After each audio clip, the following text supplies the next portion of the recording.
Hello, my masters, and welcome to this episode of How to Be a Great GM. Why do I say hello, masters? Because you are all masters. Whether you are a player, or whether you are a GM, or whether you're a storyteller, or just someone who happens to be watching this episode, we are all masters in our field of having fun whilst role-playing. And I think that's critical and important to remember. We are all in this together. So today we are talking about Player Academy.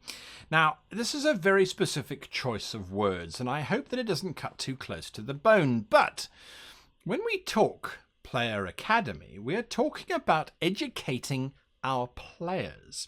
Not in terms of assuming that our players don't know what's going on or are ignorant of certain facts, but in terms of educating players, whether they're new or old to the game, as to best practices. And how do we do that? How do we subtly tell our players, listen, if you kill everything, I can't give you a plot. If you literally burn down every single castle before exploring it, I can't give you treasure. If you don't work together when you're fighting a dragon, he will eat every single one of you without breaking a sweat. How do you educate your player? Well, the most effective way that I've found, certainly, is with a Player Academy.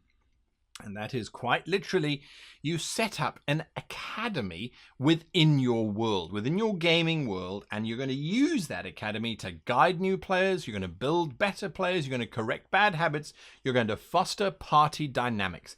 That's what you're going to be able to do if you set up a Player Academy or a Character Academy, however you want to call it.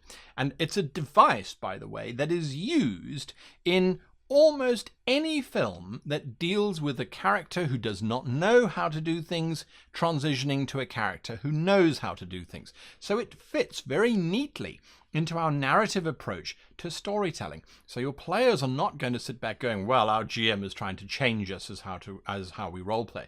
They will see it as something that their characters can go through, and by virtue of that, they themselves will go through. So what is it? So how do we guide new players? Well, a Player Academy is quite literally some kind of academy. Your characters, let's say you've got players and you started a new campaign, and your players have traditionally been, say, more murder hobo-y than roleplay. Or perhaps your characters, your players, are brand new and they don't actually know how to roleplay. Perhaps they don't know how to do things. The very first point of call, then, is to create the academy. Call it the Guild Hall. Call it the Adventurers League Training Exercise 101.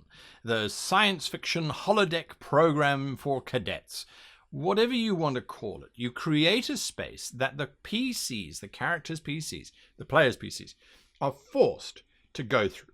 They're required to do it in order for them to progress forward. It could be a Mad Duke who says, what is your rating at the academy?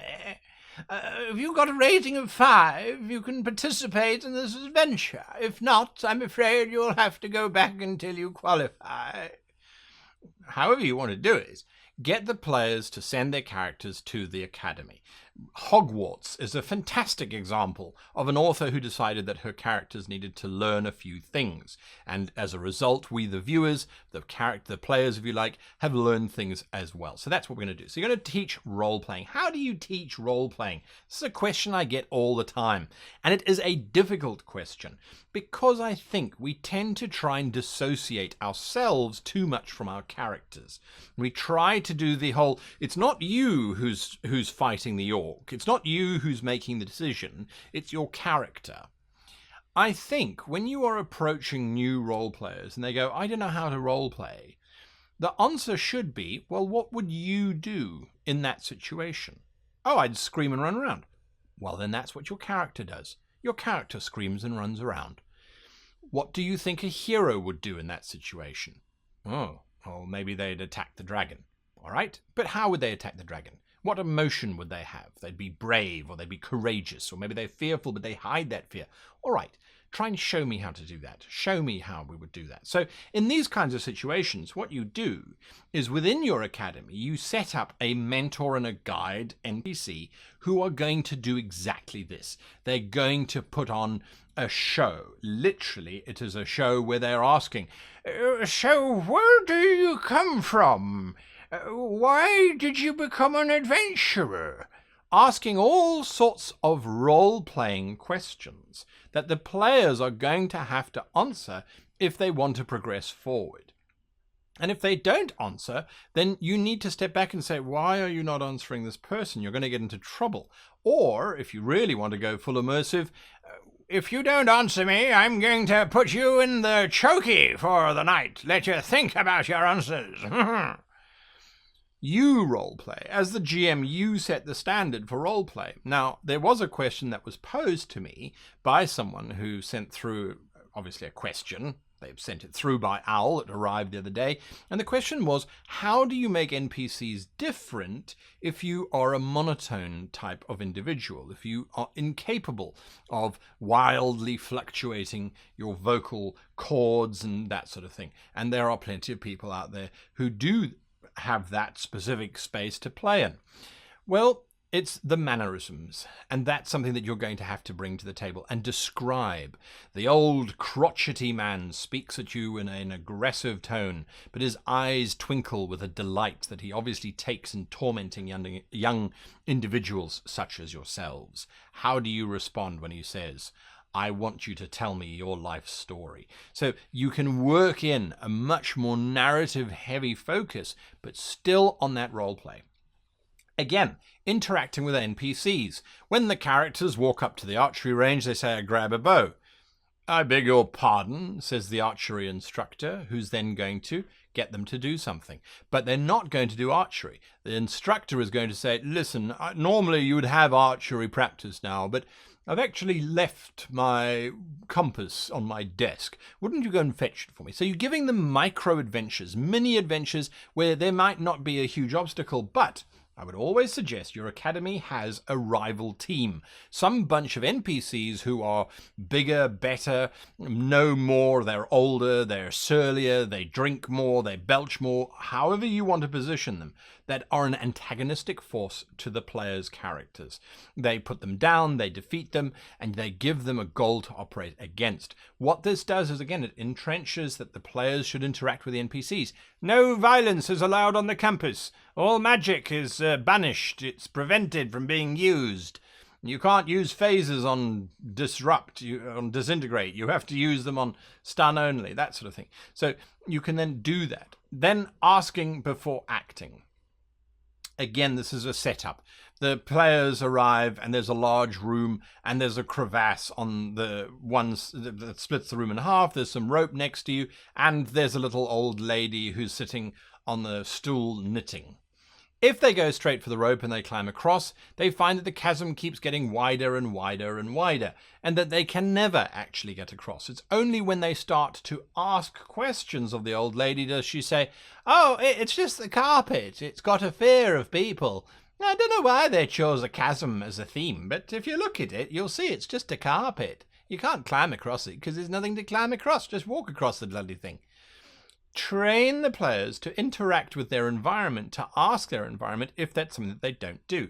And especially novice players, especially younger players, they don't know what they can and can't do. So you need to show them. And the way to do that, I think, is to set up this academy idea. Now, when we talk about making better players, you then advance. If you've got good players already, if your players are already quite strong, but they tend to gloss over things like looking for clues, once again, your academy is going to be your friend. Send them to the academy and give them a safe space in which to operate. Give them mentors who are going to guide them. Something happens. There's a painting that gets stolen from the library. The headmaster is not particularly interested, so he says to the PCs, you solve the mystery of the missing painting. I don't have time for it right now. We're organizing an exam, don't you know? They then have to start solving it. They have to start asking and answering questions. When they go to the teacher and say, did you see who took the painting? The teacher can respond, well, did you look for footprints? No, they didn't look for footprints. Back they go. They do some checking. They roll skills. They roll dice. They get happy. They start to realize that if they look for clues, if they start to actually understand the scene, then they can move forward. It also helps encourage them to ask right types of questions. What questions should they be asking? Well, they should be asking questions that are going to motivate and push the plot forward, shouldn't they? How do they know what questions to ask? Well, that's up to you as the game master to guide them. Have the teachers, have the droids who are teaching them, whatever it might be, have them indicate. If you think of The Matrix, that film that came out 10,000 years ago, talking about how we were all going to be online, if you think about that kind of movie, the whole movie is basically a training movie, isn't it? So that's the idea. Approaching problems. How do you approach a problem differently rather than just hitting it? So illusionary monsters that the teachers have set up. Well, you can never defeat that ogre. That ogre's an illusion, of course. You can't just beat the thing to death. It's just going to get back up again, isn't it? You've got to work your way around that. Think of an alternative. And there's a bridge that crosses over the ravine, or whatever the case might be. You get the idea. The academy is designed to correct and adjust and show players how they should be operating. Correcting bad habits. Retreating is a bad habit that players often have, as in they don't retreat. Very seldom have I come across a group who goes, whoa, this is above my pay grade, I'm going backwards. Sometimes you do, and it's refreshing and it's wonderful. Sometimes you don't. You can help. You can show them that retreating isn't always a bad thing. Talking things through. This is another thing that players very seldom do. I'm not ranting about players, I'm just saying how you can correct them. Identify the issues that your player group has and see how you can help them. This way, you're not just giving them a lecture for 20 odd minutes on how to do this thing. You're letting them experience it and then see it and then internalize it. And that for me is much more powerful than just giving them a list of things that you want them to do differently. So let them talk things through with one another. Encourage them to talk things through. Have the teacher go, well, review what you've discovered so far between the lot of you, and then give me a finalized report. I don't have time for your nonsense. Encourage them to talk. Encourage them to work together.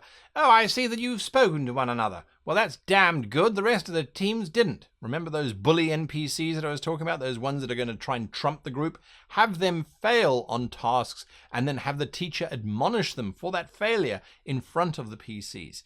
Have them shown up. Well, of course you failed, you idiots. You didn't discuss what you did. Did you? You all just ran off in your own directions, found your own clues, and then when you got back together again, did you talk about it? Did you list what you had discovered somewhere, somehow? No, you didn't. You all just sat quietly around waiting for the next ogre to show up so you could beat it to death. Of course it defeated you, idiots.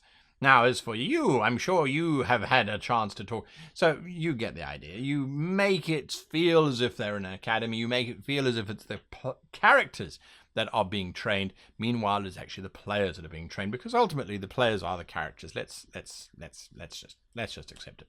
So you need to foster party dynamics, and you need to foster the idea of teamwork, the idea of give and take, and the idea of relationship. So with teamwork, it's about having an instructor literally saying, well, you're a ranger, aren't you? Well, rangers go at the back.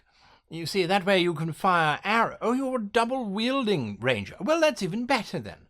You're going to allow that big barbarian there to engage the creature first, and then you're going to maneuver around behind it, and then attack from there. That makes far more sense, don't you think? Oh, you're heavy weaponry. Well, fantastic. You're going to move behind the lines. You're not going to move in front of them. It allows you to give the players some ideas and to let them try out different tactics. Quite literally, all right, start the simulation. Okay, you can see there's a horde of Klingons. Right, what are you going to do about it? So you form a line, do you? That's very smart. Good. All right, now you've got some approaching from the left. What are you going to do to your line now? It doesn't have to be that tactical, but you must understand that players need to sometimes be encouraged to work together as a team rather than to prove themselves as individuals in combat, which does happen far too often. You also need to give and take. And one of the great exercises, of course, with give and take is, all right, you've got the torch, you've got the matches. The torch lasts for 10 minutes. You've got 5 matches. Between the two of you, you need to find your way out of this maze, and you've got 20 minutes to do it in. That means you're going to run out of light before you get out of the maze. Figure it out. And of course, you then work out how you're going to do it and how things are going to last and all those kinds of wonderful things. Especially if you break the torch in half and then you both have a torch each so you can make it last for longer. All those kinds of tricks on how to get people to share and to explain that, oh, I found a magic ring. It doesn't do anything for me, but I can give it to you. Again, those little things that are quite nice. And of course, relationships can then be developed in a player academy where you talk about how do they build relationships with NPCs. Again, we talk about those bullies. We talk about the one NPC that always seems to be struggling and that they help at the end and then turns out to be the young princeling and they get rewarded for doing so. But it's the idea is, how do they foster relationships? What methods, what techniques are they going to do? And once they graduate from that academy, once they step out of it, they're going to be a much better team to begin with, hopefully, but they're also going to have a shared history. So when you start adventuring with that group, when they then take their first steps to go and hunt those wolves in the wood and all those kinds of wonderful things that come up with being an acolyte or a junior, they are a unified team. They're working together better. I know that's optimistic after a couple sessions of the academy, but you can make it fun, you can make it entertaining, and you can see where the players really sort of fit in together with one another, especially they're new players. They need to learn what are the boundaries of one's imagination in terms of a game like this. What are the ramifications for courses taken, for actions taken or not taken? And then, of course, they can make informed decisions from there. Well, I hope this has been useful in terms of giving you some idea as to how to perhaps correct behavior that is not necessarily what you like at your table. Again, though, I think something that's important to advocate here and now is that if people play differently to you, that doesn't mean that they're wrong. It means that they're playing differently to you. However, if you can see that just a little bit of guidance, a little bit of help will get them to work together and will give them a better experience, that's when you run an academy. But if a group of players particularly like running around just killing stuff, you can run academies for days.